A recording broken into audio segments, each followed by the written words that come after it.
Evidence உங்களுக்கு? Indian union முஸ்லீம் league கூட்டணியில் இருக்கு. பிஜேபியோடு ரகசிய பேரம் நடத்துகிற அப்படிப்பட்ட இழிவான செயலில் விஜய் கூட்டம் ஈடுபடவில்லை, ஈடுபடாது. நேற்று ஒருவரை சந்தித்தேன்.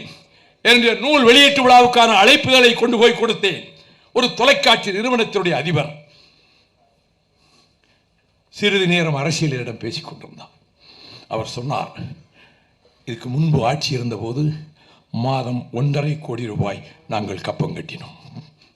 மாதம் 1.5 கோடி 5 வருடம் கட்டியிருக்கிறோம்.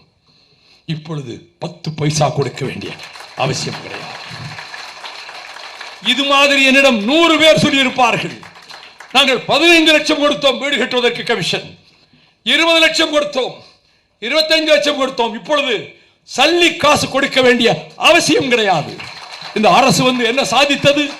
கேள்வி கடைகளை தொடுக்கின்ற அரசியல் கட்சி தலைவர்களுக்கு சொல்வேன், eradication of corruption is an Himalayan task. சுலபமான காரியம் அல்ல. இமயமலையை நகர்த்துவதை போன்றது ஊழலை ஒழிப்பது. அதில் உறுதியாக இருக்கிறார் விஜய். கமிஷனை ஒழித்து விட்டார், கரப்ஷனை ஒழித்து விட்டார். இந்த கமிஷன் வாங்கி பழக்கப்பட்டு போன பழம் நின்று கொட்டை போட்ட அதிகாரிகள் எந்த ஃபைலையும் நகர்த்துவதில்லை. They want to paralyze this government. I accuse, I make my charges.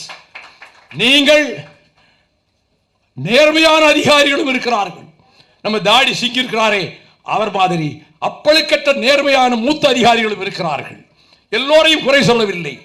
ஆனால் இப்படி கமிஷன் வாங்கி பழக்கப்பட்ட அதிகாரிகளை எந்த பொறுப்புமில்லாத இடங்களுக்கு தூக்கி எறியுங்கள். ஐஏஎஸ் படித்துவிட்டு புதிதாக ஒரு இளைஞர்கள் கமிஷன் வாங்கி பழக்கம் கிடையாது, அவர்களை அதிகாரிகளாக்குங்கள். கரப்ஷனை ஒழிப்பது எளிதல்ல. இத்தனை சவால்களையும் சந்தித்துத்தான் ஆக வேண்டும். அதற்குள்ளாகவே 6 மாதத்துக்குள் தேர்தல் வந்துவிடும். இந்த ஆட்சி நீடிக்காது. சபித்துக் கொண்டிருக்கிறார்கள். இந்த ஆட்சி நீடிக்க விட மாட்டோம். நான் ஒன்று சொல்லுகிறேன், அதற்கு பிறகு ஏற்பட்ட பல நிலைகளில் எங்கள் சுயமரியாதையும் தன்மானத்தையும் காத்துக்கொள்ள லட்சோப லட்சம் தொண்டர்கள் 100க்கு 100 திராவிட முன்னேற்ற கழகத்தை விட்டு வெளியேற வேண்டும் என்று பொதுக்குழுவிலே முடிவெடுத்தார்கள். தமிழக வெற்றி கழகத்தோடு நாம் கரம் கோர்க்க வேண்டும் என்று தங்களுடைய கருத்துக்களை சொன்னார்கள். தொலைக்காட்சி ஊடகங்களில் எப்படி நீங்கள் பிஜேபி ஆட்சியிலே, அதுக்குத்தான் விளக்கம் சொல்றேனே. இப்பொழுது முன்னை விட பன்மடங்கு மூர்க்கத்தனமாக பிஜேபி நுழைய பார்க்கிறது. நீங்கள் திரைமறைவில் ரகசிய பேரம் நடத்துகிறீர்கள் என்று நான் ஆண்ட கட்சியை குற்றம் சாட்டுகிறேன். இவர்கள் அதற்கு பதிலாக கார்ட்டூன் போடுவது, பிஜேபியோடு நெருக்கம் காட்டுகிறது. ஜம்மு காலத்திலே வடிகட்டிய பொய்களை நாள் தவறாமல் முரசொலியில் போட்டுக் கொண்டிருக்கிறார்கள். தமிழக வெற்றி கழகம் மதச்சார்பின்மையும் சமூக நீதியையும் காக்கும் அரணாக இருக்கும் என்று ஆதவர்ஜுனா சொன்னார். முதலமைச்சர் விஜய் சொன்னார். அந்த நம்பிக்கையில் தான் காதர் மீதியின் இந்திய யூனியன் முஸ்லீம் லீக் இதற்கு துணையாக நிற்கும் என்று சொல்லி ஒருவரை அமைச்சராகவும் ஆக்கியிருக்கிறார்கள். வேற என்ன எவிடன்ஸ் உங்களுக்கு?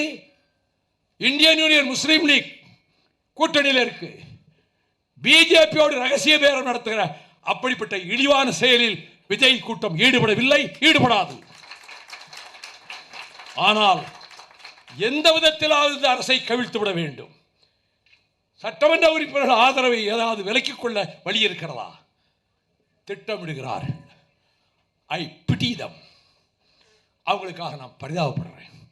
பொருட்களை ஆட்சி போயிருச்சே, அதிகாரம் போயிருச்சே, வர வேண்டிய கமிஷன் வரலையே, வந்து கஜானாவில் குவிஞ்சுக்கிட்டே இருக்குமே, நின்று போச்சே, மணல் கொள்ள நின்று போச்சே, டாஸ்மாக் நின்று போச்சே, கதவை பூரா அடைச்சிட்டானே, இது என்ன வழி செய்யறது? எப்படியாவது ஆட்சியை கவுத்துட்டு அதிமுக ஆட்சியில் உட்கார வச்சு நம்ம ஆதரவு கொடுப்போம். நீங்கள் அப்படி முடிவெடுத்தீர்கள் என்று மார்க்சிஸ்ட் கட்சி அகில இந்திய பொதுச் செயலாளர் பேபி இன்டர்வியூவில் சொன்னார். இந்திய யூனியன் முஸ்லீம் லீக்கினுடைய ஒரு பெரும் தலைவர் பேராசிரியர் காதர் மைதீன் வாழ்க்கையில் பொய் பேசி அறியாதவர், தன்னலமற்றவர்.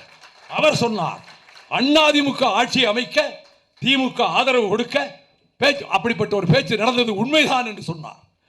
அவர் துணிந்து அதற்கு பிறகு கேரளத்திலே முஸ்லீம் லீக் காங்கிரஸோடு சேர்ந்து அமைச்சரவையிலே பங்கேற்று